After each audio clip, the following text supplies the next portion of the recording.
524-3708, à l'extérieur au 1-866-450-3000 ou encore par courriel à onsinvestit@tva.ca.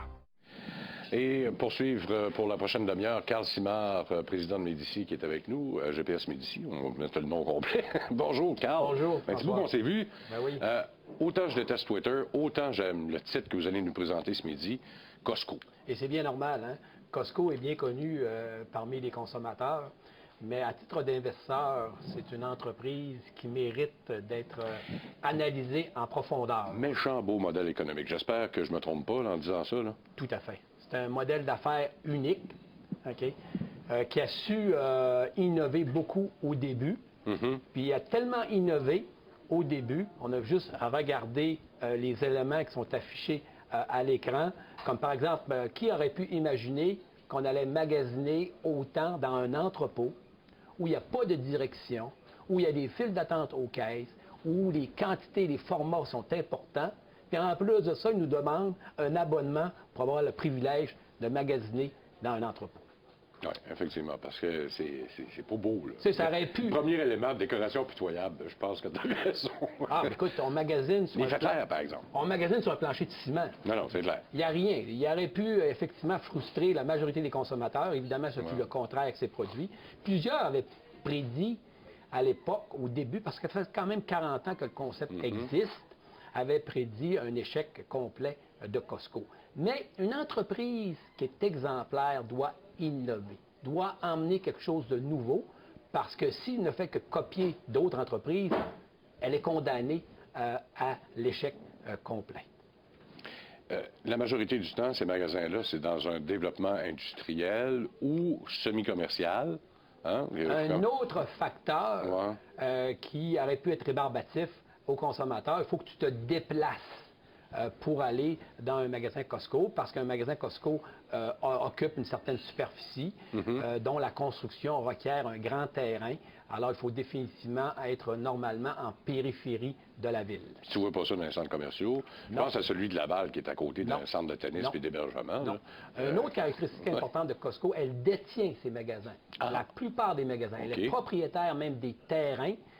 Elle va également occuper de nouveaux terrains qui va par la suite, que lorsqu'elle a l'opportunité, elle va acquérir plus de terrain que c'est nécessaire pour son magasin, pour ensuite pouvoir le revendre à d'autres types de magasins qui voudraient profiter du trafic généré par Costco. Effectivement. Alors, on a vu les côtés négatifs, là. On va passer par-dessus ça. Les données de base. Oui.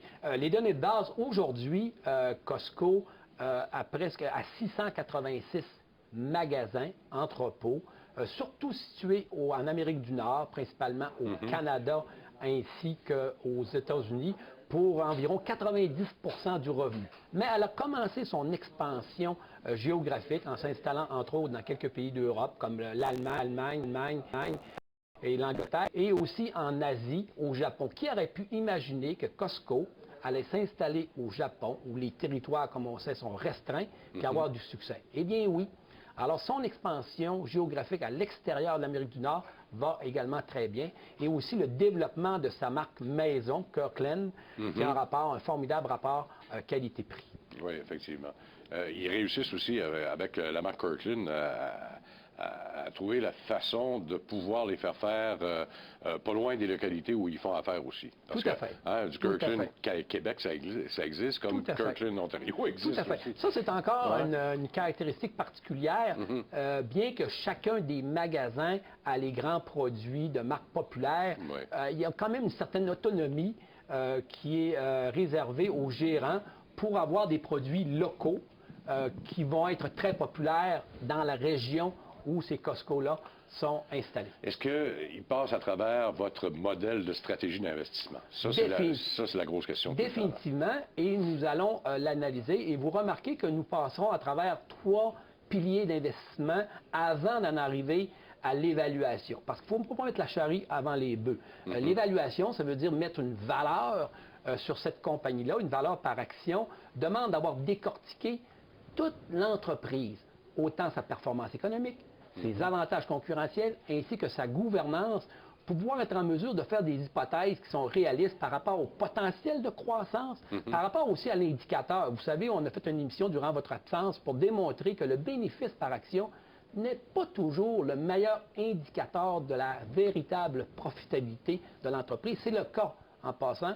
Nous ne prendrons pas le bénéfice par action pour analyser la véritable profitabilité économique de Costco. En passant, si vous regardez dans Google et même dans votre Bloomberg, regardez juste le ratio cours-bénéfice qui est donné pour Costco actuellement. Alors, on va aller chercher tout de suite, là, pour être certain que je ne parlerai pas à travers mon chapeau. Oh, Seigneur, attendez un petit peu, là, juste le temps d'aller chercher, là, c'est parce que je suis tombé dans... Bon, là, mon Bloomberg vient de planter. Alors, Alors, pour les chercher sur Google Finance, parce que c'est calculé par des robots, imaginez-vous qu'actuellement, le titre se vend à 28 fois le bénéfice. Pensez-vous que c'est réaliste d'acheter une entreprise à 28 fois les bénéfices? Alors, nous croyons qu'à la base, je crois que lorsque c'est un robot qui calcule ce ratio cours-bénéfice, le bénéfice doit être définitivement ajusté pour refléter davantage la réalité économique de l'entreprise. Oui, c'est bien important aussi, hein, parce que quand on regarde souvent les entreprises, et souvent, trop souvent malheureusement, les marchés vont réagir aux bénéfices nets que l'entreprise va présenter, non pas sa croissance de façon intrinsèque. Tout à fait. Tout à fait. Il faut projeter la croissance pour bien évaluer, pour estimer, hein, parce que la valeur intrinsèque, c'est un estimé de qu'est-ce que l'entreprise vaut. Ce n'est pas un chiffre qui est totalement exact et c'est le résultat de multiples hypothèses qui nous proviennent lorsqu'on décortique le modèle de l'affaire de l'entreprise. Bon, regardons la performance économique d'abord et avant tout, selon le modèle que vous nous avez préparé. C'est ça. Nous avons ajusté qu'est-ce qu'on appelle les cash flows en anglais et ce qu'on appelle les flux de trésorerie libre en français. Alors, ces flux de trésorerie libre, pour refléter la véritable profitabilité de l'entreprise, vont être ajustés parce que, d'abord, il y a un excès d'encaisse au bilan qu'il faut enlever des actifs parce que cette encaisse, normalement, cet excès d'encaisse va être distribué sous forme de dividende. Un généreux dividende qu'elle verse à tous les 2 ans, 3 ans, normalement. Alors là, il faut ajuster les actifs en conséquence. Également, il faut tenir compte du fonds de roulement négatif. Vous connaissez-vous une autre entreprise de commerce au détail qui a un fonds de roulement négatif? Ça veut dire que c'est une source de fonds plus qu'une absorption de capital. Et le deuxième, il faut faire la différence entre les dépenses qu'ils font d'investissement, ceux qui sont là pour entretenir, pour maintenir les opérations, et d'autres qui sont là pour générer la croissance.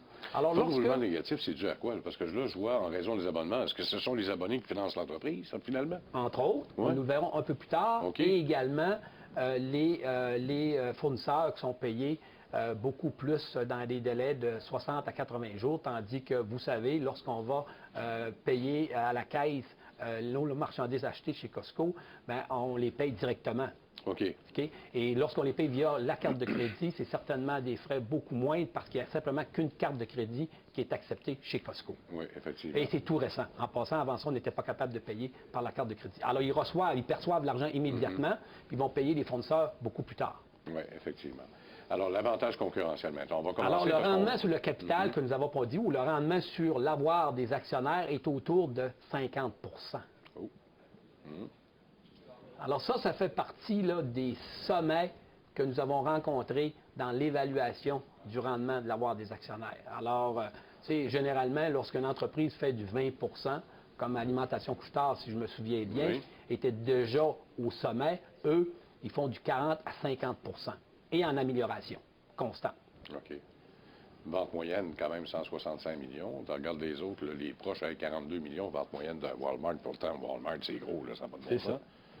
Exactement. C'est à aucune commune mesure. Tantôt, on a passé un indicateur de performance qui était très important. Les fameux abonnements. Parce qu'une grande partie du succès de l'entreprise Costco repose sur ces abonnements. Savez-vous que ces abonnements représentent 2,4 milliards de dollars par année? Elle a plus de 70 millions de membres. Et le plus beau de l'histoire, c'est que 75% de sa profitabilité provient de ces fameux abonnements. Bien, on aura l'occasion d'en discuter tout de suite après la pause, l'histoire de Costco. À tout de suite. Pour joindre l'émission On s'investit, composez à Montréal le 514-524-3708, à l'extérieur au 1-866-450-3000 ou encore par courriel à onsinvestit@tva.ca. Bon, on parle pas du Club Price, là. L'ancêtre, c'était le Club Price. Maintenant, c'est Costco. Ça a changé de nom. Ça change de modèle aussi un petit peu, là. Oui. Parce qu'ils ont essayé d'attirer un petit peu plus de monde aussi, parce que Club Price est encore plus plate que les magasins là. Oui, puis au début, si vous vous en souvenez bien, c'était réservé aux PME, aux dirigeants d'entreprise. Oui, effectivement. Qui recherchaient à acheter des petites quantités à un prix moindre que s'ils avaient acheté dans un magasin au détail. Le modèle de Costco, c'est un modèle hybride entre le grossiste que nous connaissions et le pur magasin de détail. Alors, ils ont combiné les deux avec un abonnement.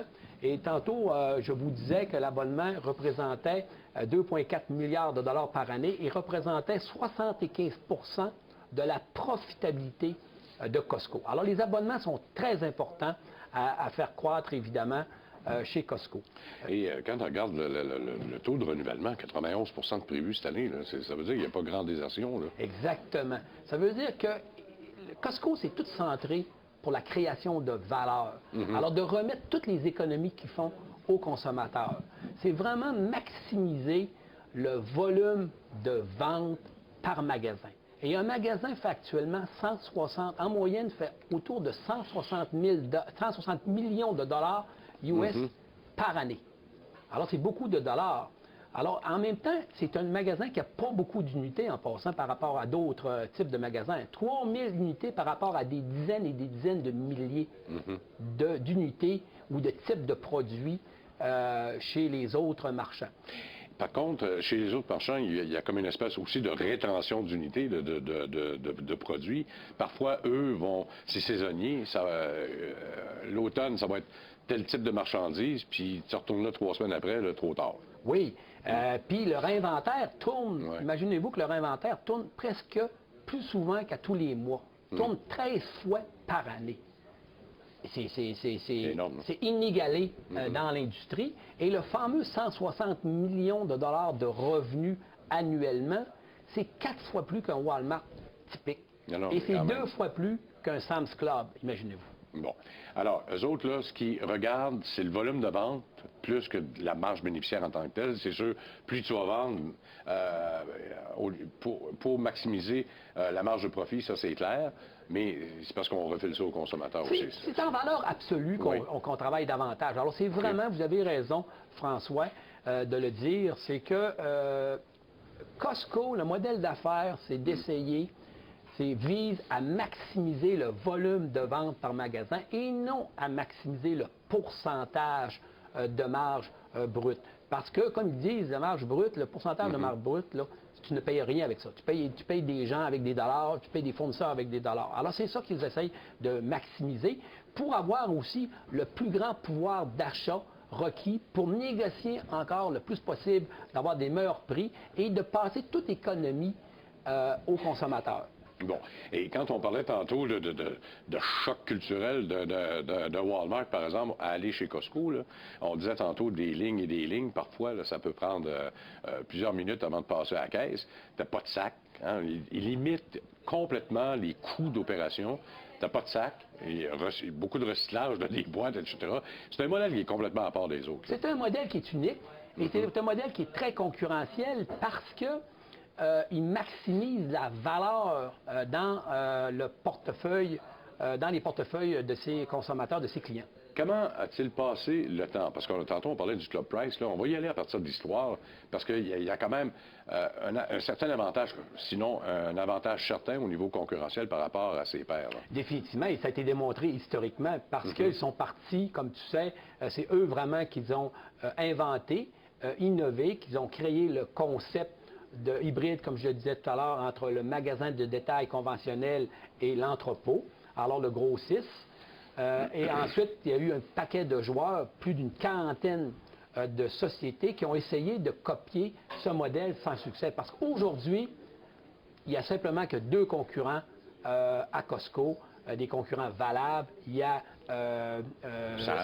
Sam's Club. Qui appartient à Walmart, là. Exactement. Et le BJ's Wholesale Club, que je ne connaissais même pas, qui est également un concurrent.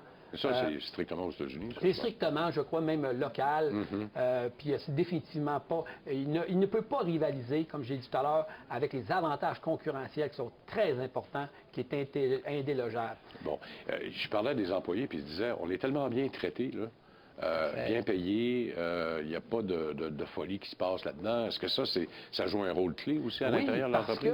Parce que les dirigeants sont promus de l'intérieur de l'entreprise. Et les dirigeants, quand tu les écoutes dans les appels conférences, ce sont des gens qui sont terre à terre, qui maîtrisent les opérations de Costco et qui ne laisseront pas de compromettre le modèle d'affaires. Le modèle d'affaires, c'est de créer de la valeur pour leurs membres, de façon à ce que les membres reviennent et surtout ne soient pas frustrés s'ils découvraient ailleurs un produit de même type à un prix qui serait plus bas que celui offert par Costco. C'est très important.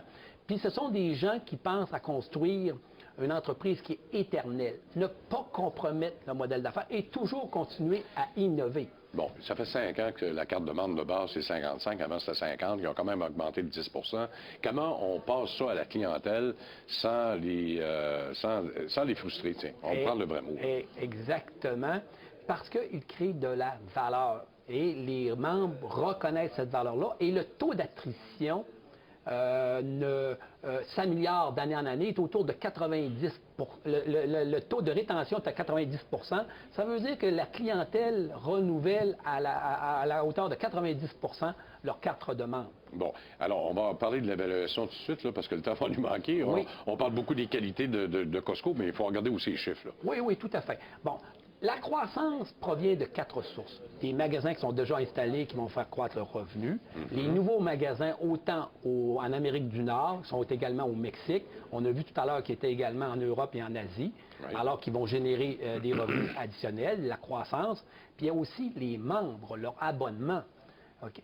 Leurs membres augmentent avec également l'expansion géographique qu'ils font. Puis également, le prix, comme vous avez mentionné tout à l'heure, le prix de l'abonnement augmente. Il est passé, comme par exemple, de 50 à 55 sans causer une attrition additionnelle, ce qui est extraordinaire. Alors, lorsqu'on met cette croissance qui est autour de 9 à 10 par année, en prévoyant même une croissance additionnelle dans les 5 premières années, on s'entend pour dire que la croissance, elle est très bonne, mais encore mieux que la croissance, c'est cette résilience ou cette persistance de croissance. Si on avait à miser là, sur le modèle d'affaires de Costco, comme nous avons vu, on pourrait dire que leur croissance est persistante au-delà d'un horizon de placement d'environ 5 ans. Okay. C'est difficile à abattre. Vous conviendrez avec moi. Alors, lorsqu'on met ça dans notre modèle d'analyse, on arrive avec une valeur intrinsèque d'environ 120 $. Alors, il se négocierait autour de 21, 22 fois les cash flows. C'est une évaluation, à notre avis, qui est luxueuse et qui ne donne aucune marge de sécurité, malheureusement, pour prévoir un taux de rendement ou pour justifier un taux de rendement espéré entre 10 et 11 qui est notre taux de rendement espéré normalement sur un investissement. Habituellement, tu es nerveux quand tu vois ce genre de chiffre-là. Est-ce que, pourtant, pour vous, c'est une recommandation chez Médici?